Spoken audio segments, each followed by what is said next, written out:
Branching in Microsoft Forms allows you to personalize your students' experience, either by directing them to review sections or maybe creating a digital escape room. We'll start by creating a form, but you should know that this also works in quizzes. To begin, I'll create a form and give it a name. We'll call this branching test, and I'll add a couple questions.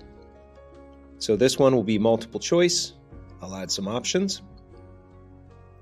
You want to have several multiple choice for your branching options because each question then can be directed to a new section. The ellipses down here in the corner will allow for branching, and it's important you can also shuffle options. So I'm going to go ahead and add a few more questions here, and we'll just speed up this process. One thing that's very helpful when you're branching is to add a new section. So use Add New, the drop-down menu, and choose Section. This actually moves students to an entirely new portion of the quiz.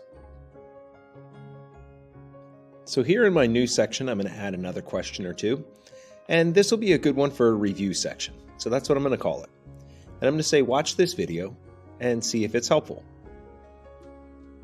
Now, because I asked if it's helpful, it gives me some automatic options to add here, and I'm going to choose yes and no.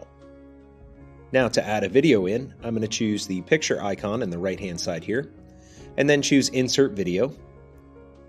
Now I'm going to copy the URL from a YouTube video. This also works well with stream videos. So I'm going to paste the URL right here and click Add. After a second or two, you'll see that my video imports. This is from my personal YouTube page where I post the videos of all my math lessons. The idea here is to give students the help that they need while not making everybody sit through all the reviews that they may not. So now I go back to my first question and I choose the ellipses and add branching.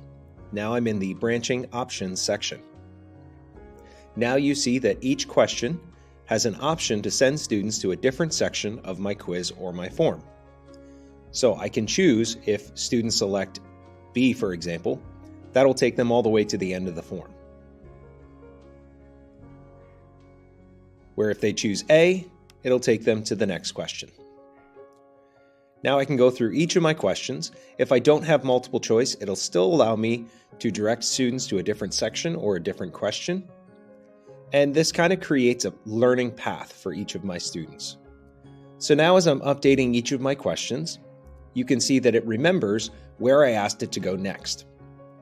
So if I want to change that, all I have to do is click on the question and then select a new destination for that answer.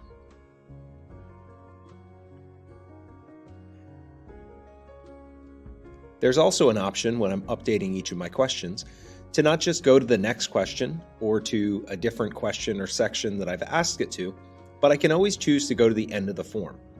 So this can create little pitfalls for your students, whether they get a question wrong and it sends them back to the beginning of the activity, or they've gotten 2 or 3 correct, and now that sends them to the end of the form, and you've quickly assessed what they're capable of doing. So now that I have each of my questions and sections directed, let's go back to our form, and you can see that I have the icon right here that lets me know that branching has been enabled on this form of this quiz.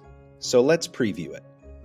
Now when I look at this from a student perspective, you can see after the end of question 1, I have a next button and not a submit button, because it's going to direct me to the next location in my quiz or my form.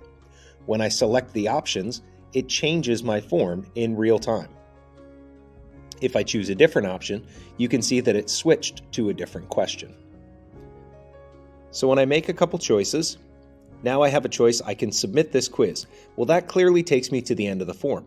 But if I select option 2 and choose next, it'll take me someplace different. In this case, because 2 was the wrong answer, I had it branch to the review section where my students who got the question wrong can now watch a short instructional video and then see if that was helpful. Then I have the option at the bottom, was this helpful? If yes, I can return them back to the quiz and have them retake that question again. Or if no, I can send them to the end and then make a note that I need to meet up with that student at a later time.